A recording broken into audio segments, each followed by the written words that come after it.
Okay. So the most important thing about ZCash is trust. And I think the best way to demonstrate trust is to show that I can gamble on it. I can put my money into trust on ZCash.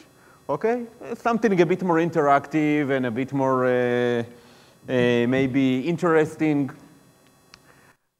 So we'll play a game. I have just generated one fresh. In ZCash, there are two types of addresses, transparent addresses and shielded addresses. Transparent addresses are exactly the same as in Bitcoin. Nothing changed. If two transparent addresses interact, it looks exactly as Bitcoin, and on the blockchain, you see exactly the same in Bitcoin. Everything is transparent, just like the name. But if somebody interacts with a shielded address, then it should be secure, it should be hidden. So for example, if a transparent address sends money to a shielded address, nobody should be able to find out what is the address the money was sent to. If money sent from a shielded address, nobody should be able to find out who sent the money. And if two shielded addresses interact, nobody should know nor the source nor the destination, and not the amount, okay? So in this game, I see a few already connected to the dock.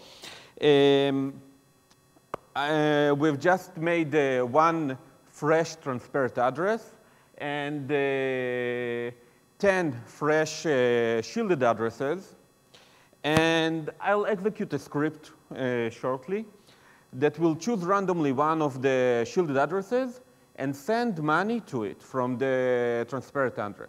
I don't know where it will send the money. But if you think that it is possible to analyze the blockchain and to figure out what is the destination, where was the money sent to, you can bid. If you win, you get 100 nis, 100 shekels. But in order to place a bid, you have to pay 20 nis of a fee. Okay, so a disclosure, I'm not trying to encourage gambling, and trivial probability shows that for every bid, in case you didn't break ZCash, the expected price for every bid is minus 10 nis. Okay, so sadly, I have a slightly smaller display than Michael due to the fact that he's slightly more important than I am as well. What you're looking at here, it's a bit small, but this will be the Windows client for ZCash, which is slightly nicer than the client Michael is using. Now, what you're seeing in front of you would be my addresses in ZCash. So right now I have 3 addresses. The 2 short addresses you see here, they're prefixed by the letter T, and they're my public addresses. Now, public addresses in ZCash work much the same as they do in Bitcoin. Any transaction I commit with a public address is visible to everyone viewing the blockchain. This longer, more convoluted address, which is prefixed by the letter Z, would be my shielded address. Now, with a shielded address, I'm able to commit transactions in which viewers of blockchain will be able to see the transaction itself, but they wouldn't be able to see which address it originated from, so they wouldn't be able to see this address, and they wouldn't even know the amount of coins I sent via the address. So what we're going to start with is I'm going to send Michael some coins using my public address first, and then we will view it on the blockchain, so you'll be able to see how the transaction looks like. And then I'll transfer funds using my shielded address, and we'll juxtapose that with the first transaction. So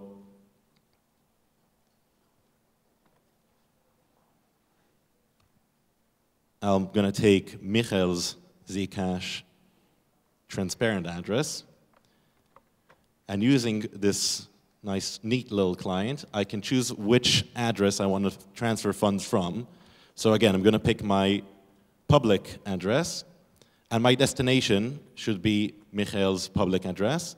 And the funds I will send, I'm going to send, let's say, 0.001 ZCash. Now, this was nearly instantaneous. That transaction itself was sent, and I will hopefully show it here. We're hoping to show. Is it back now? Yeah, we're back online. So do you want to show the transaction on this screen? Because it will look a lot let's nicer. do the transaction so they'll have time to hack it. No, but I mean, I just sent you some funds with the public address. So you sent it already? Yeah. Okay, great. Okay, so show the transaction. You should show the transaction because my screen is not as impressive. And you can tell Sure. people how to look up the. You can tell people how to look up the Explorer themselves. Yes. So yeah, but they okay. So here we have in this document we have the blockchain explorer, and you sent it to my transparent transaction, yes? Yes, I did. And it is already, there is a link with the transparent transaction here. And we can see that you sent it already? That's not it. No, that's not it because, From earlier today. yeah, it was sent from a shielded transaction. You see that you don't know where the money came from. It came like from nowhere. That one's from earlier today. Yeah. Are you connected through a hotspot? I am, yes. I sent it to the public address that we agreed upon in the Google Drive. So I'm hoping So I don't use it now. well, somebody got those funds then. But okay, but send me the address and we can see it here on the. All right. Put it on the document. It's on And the document. Meanwhile, I'll, it's the one that's on the document. That's the one I used. Okay. This is the one that. Which one is it? The Michael's public address. No, okay, I don't have it here in the document. Put it in this document. And meanwhile, I'll start the ZCash daemon. So, Zooko, when that happens, do you get the money? Is that how it works? Does it just default? This is the nice ZCash. What address you just sent it to? Oh yeah, what a beautiful ASCII art. Mm-hmm. Yeah, this is the nice ZCash daemon. So did you put the transparent address on the document? Yours or mine? On the public one. Not yet.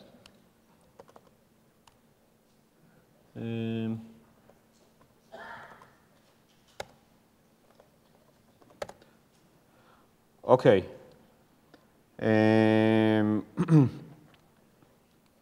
So now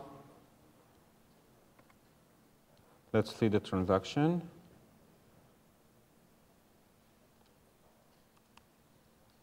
I put it underneath transaction ID. There you go. Okay. That's not the transaction ID. That's No, that would the be. transparent address. Yeah. Yeah, but we'll use it to see that transaction. If y'all want, you can go to this website and paste this in yourself. Yes. So you can see that Alon sent me a transaction from this address.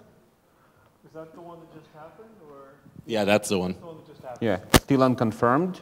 And he sent it to this address. And there is some transaction fee. And we can see exactly what are the amounts of ZCash passed to any party here.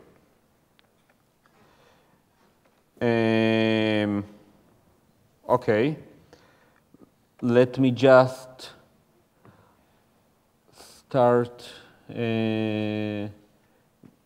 verify that everything is set. So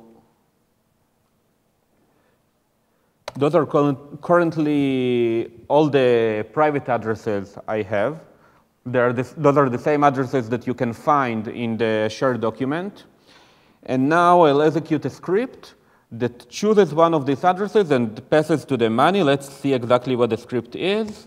Send cash. You have reference to all the scripts that I use from the document in my GitHub. Yeah, can we cut the lights on? Can you make the font bigger? I'm not sure about that. Preferences? Is it better? Edit preferences or edit zoom in? It's not, I'm not sure, but I think it might be much better if I'll open it, the same script from the GitHub, and it would be much nicer. This is exactly the script that I'm about to execute. Send cash, yes. Okay, so this script reads from some addresses file, which is on GitHub as well, the transparent address to send from, chooses randomly one of the shielded addresses and sends money to it. It sends to it 0.00777 ZCash, okay? Now, what happens, this is something very interesting to this demo, especially today. We talked a lot about zero-knowledge proofs. And we've seen in Ellie's talk, in Zooko's talk, that zero-knowledge proofs are not something that comes for free. It takes some time to generate the zero-knowledge proof, and we will see that my computer will work very hard to do the transaction. So, Do you have at least 8 millisecs in your wallet here? Yeah, I have enough. We can see that I have, this is the wallet here. We can see that I currently have 84 millisecs. Okay, so what it does, it generates some operation in the ZCash client, in the ZCash wallet, that will start to generate this zero-knowledge proof that will be sent to the blockchain. Because everything is hidden, the zero-knowledge proof should be sent. So I'll set my computer to wait about 70 seconds. And after that, I'll print out the transaction ID, and we will see how it looks on the Blockchain Explorer. Okay, so I want to execute send cash, and I'll open HTOP in the same time. You can see that my machine currently doesn't do much, right? And I start it. And you can see now one core starts to work, and you shortly will see all the cores are working hard in order to generate this zero-knowledge proof. You see? If you look really closely, you can see the computer sweating from here. Now would be a good time to mention the differences in fees incurred between transparent and shielded transactions. Because right. the fee for the shielded transaction is fixed. Yeah, right. It's fixed for anonymity. So there won't be some case that somebody defined in his wallet some special number as a transaction fee, and did a transparent transaction, and then this number showed that he was the one involved in the transaction. That's true. Yeah, that's right. Yeah.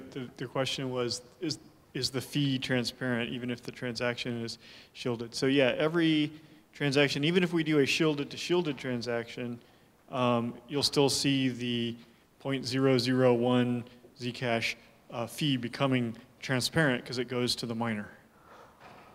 Okay, we can see that the operation is done, and we have a transaction ID. I'll just paste it into the document, and then we'll see how it looks in the Explorer. So this is the transaction ID, and let's look on it on the Explorer.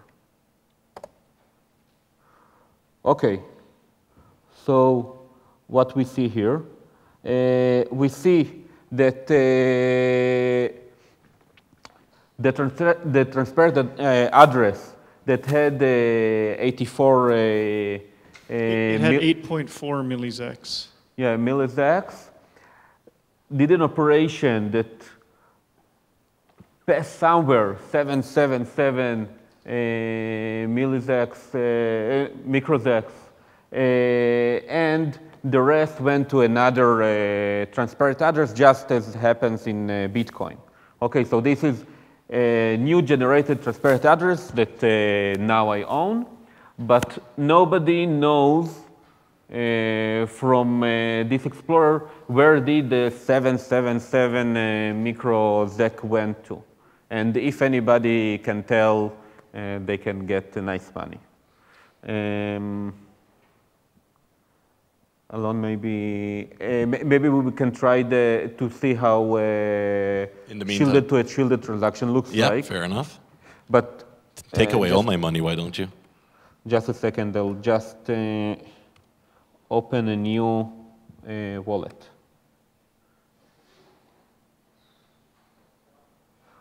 Or if we have only 10 minutes, I guess that we won't get it confirmed in time, so we won't see anything. We will just see. We can see an unconfirmed transaction, and you can trust me. No, I'm not sure that I'll see the transaction ID before it is confirmed. We'll take a chance. Okay. So. What's your shielded address? Is that the one? No, I'll make a new shielded address. Just a second. All right, just let me know. In the meantime, just something that wasn't mentioned yet is that you might have noticed that the difference between, in a transparent transaction, if I have a difference in the amount I'm sending, let's say I'm sending half my funds, then I'm not retaining the other half on the same transparent address. In fact, the system generates a new transparent address for me, and the rest of my funds are transferred there for future use. But the nice thing about shielded transfers is that they can retain the difference. Yeah. So just in order to prevent double spending, I think it was, your shielded address is locked until the transaction itself is confirmed. Correct me if I'm wrong. I don't know. At least that's what we've noticed when we were testing it. I don't know what you mean by locked. You can't initiate a different reveals operation. Don't do during demo. Oh, okay. I don't know what you mean by locked. Well, I mean, for example, if I had 10 millisecs on my shielded account and I transfer 5, then that shield address still retains another 5 millisecs. Right. But I cannot transfer them until the 5 I already transferred were confirmed by the system.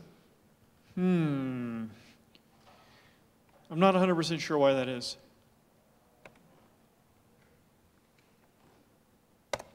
Okay, so Alon, I'll put a new shielded address on the dock. Let's put it here, right at the beginning.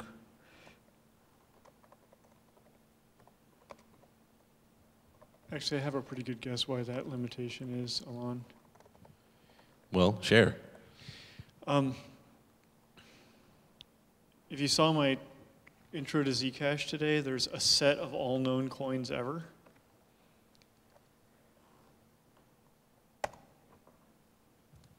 Hang on, I'll just make the transfer. So again, now on my little display here, I've picked my shielded address, and I've put the destination to be Michael's shielded address. And I will transfer 1 millisac to him. Now the difference here is that in the transparent transfer, I got an almost immediate confirmation of the transfer itself. But as said before, there's a lot more work put into shielded transfers because I need to generate the zero-knowledge proof. So this is my own display of my computer's performance, and you'll also notice that my CPU now is maxed, which is this little graph on the top here. How many cores do you have? I'm actually not sure, to be honest. But does that mean all of them are working at max? I'd say so. I guess so. Probably can look. There we go.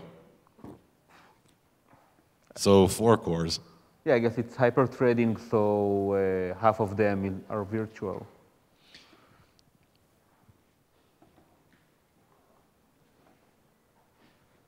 And the Windows client you have there isn't going to show you the transaction ID.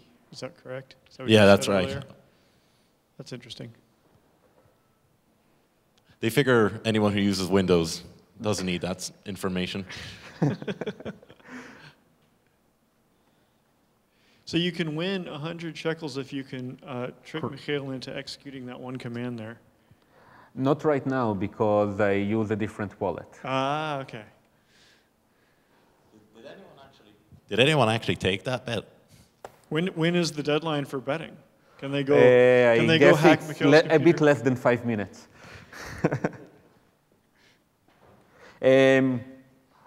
Meanwhile, until the transaction is it finished computing over on Alana's computer?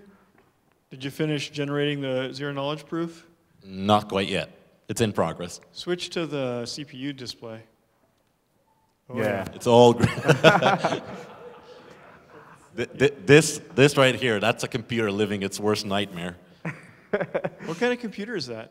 Is it recent or old? It's quite new, actually. Huh. It seems like a long time. I said 40 seconds in my talk today, but it feels like it's been longer than 40 seconds. You assumed I was running it on something better than a hamster, so. Are there any bids? No bids? Everybody trusts that... what? Change the addresses where? You change addresses on my Google Doc. It will only make it harder. You will bid on addresses that the probability to get there is 0. It's good for me. I'll more probability to get more money. What?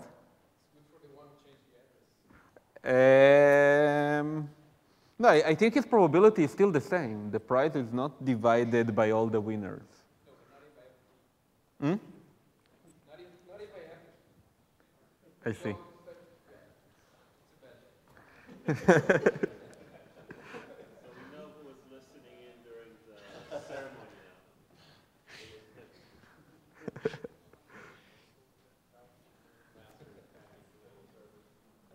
So you're Eve. Don't know why, but I don't get any power here. Oh, you're running out of power again? 6%. It's power versus time. It's not. But yeah, it doesn't seem optimistic on your side. Aviv, how much time do we got left? We have 2 minutes. Can we run questions now then? Do what? Like, can we take questions? Let's take questions. Yeah. Let's take questions, and if anybody wants to bid, you can bid, and then I'll show where did the money get to.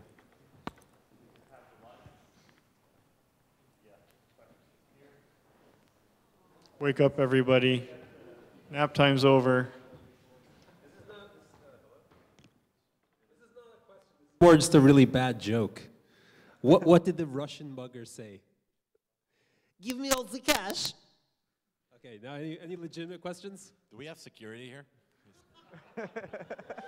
This guy, get him out. I'm done with my zero knowledge proof. Okay. I'm done with my homework. Can I go home now? That took, yay, computer. That took forever. That was like minutes and minutes. He's doing his best. How much RAM does he have? I mean, whatever didn't burn off by now, I guess not enough. Not as much as I want. I think like 8 gigas. That should be plenty. That's an interesting... I was really surprised. Yeah, how many viruses do you have running miners in the background? Good question. All right, next question. Yeah, okay, so about the miner's fee.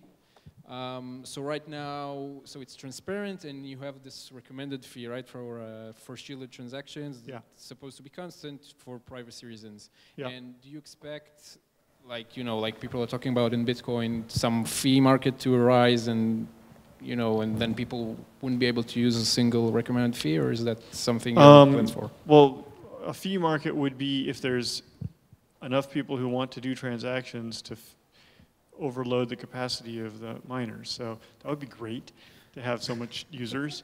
Yeah, I didn't I think mean your it as a question bad is, what thing. should we do about it in that case, right? Sorry? Your question is, what do you think we ought to do in that case, right? Yeah, I mean, right now, when I tried using a shielded transaction, I usually manage to get away with a 0 fee. It's Oh not, yeah, you've been doing that? So it's not recommended, but it's possible, I guess. But I mean, I'm not sure why do we have to show the fee? I mean, I guess. Wait, why we have to show it? Yeah, why public? can't we hide the fee to the miner fee? Why don't we also hide the fee to the miners? Okay, well, that's a good question. But let me point out, it's actually not only or even primarily maybe for privacy to have a constant fee, but I think it's also better for usability. Like telling people they can use a service, but they'll pay an unknown fee just doesn't seem like a good way to go. See what I'm saying? So a predictable and small fee is, I think, an important usability feature. Anyway, the answer is you can't pay a shielded fee to a miner because the payer has to know the public key of the recipient in order to generate a shielded transaction that pays to them, and nobody knows who the miner is going to be when they're generating the transaction. And I think it's cool that you are hosting transactions with 0 fees and getting them in. Was there another? Somebody else in line for a question? Yeah, just a question. I think maybe I misunderstood. So if I do a shielded to shielded transaction, then can I set the miner fee? Is that possible, or is it a constant? Yeah, hold on. Okay, let me back up and explain. But you can see a shielded to shielded transaction on the Explorer right now as a visual aid. Okay, so there's fees in Bitcoin. You're familiar with that, right? Yeah. And then fees are basically the same in Zcash. But then you have to realize if you're doing shielded transactions, you can't shield the fee for the reason we just talked about, because we need to offer it to whoever the first miner is that picks it up. Right. So therefore, we just have to make it a publicly visible thing that any miner can claim. Okay? And then Okay, because in Bitcoin, you usually have an input and an output. There's a small discrepancy. That discrepancy is equal to the fee. Then the miner is able to collect that. I don't know exactly how Bitcoin works. Right. In Zcash, the fee is an explicit extra output. So here's a shielded to shielded transaction. So we don't see anything about the inputs. I don't know what this is. We don't see anything about the out. This is the. Oh, this is not a the shielded fee. to. What is? Yeah, it's exactly the fee. I don't understand how this block explorer works. I think that one is the fee, and this is the address it got to, because it's exactly the amount, the same amount. Okay, then I think maybe this block explorer is buggy. But anyway, what I expected to see was a shielded to shielded transaction, meaning that you don't see how much came in and you don't see how much went out, but this much was extracted from it and given to the miner. Does that answer your question yet about fees? Yes, the fee is an explicit feature in the Zcash protocol. Yes, the client can choose what fee to put in. This guy chooses 0. But So for shielded, it's. I'm afraid I'm going to have to stop you. We're going to have to switch to the panel, at least per the program. Oh, hey, I'll just. He's got it. Does anybody I'll want just reveal the. It's your last chance to bet that you can figure out where the money went. Okay, so should I show the results? Yep. No bids? Yeah. Okay, so those are Invalid the 10 addresses, and this one got the money. Oh yeah, there it is. All right. Give them a Okay, hand. thank you very much. Thanks, Mikhail.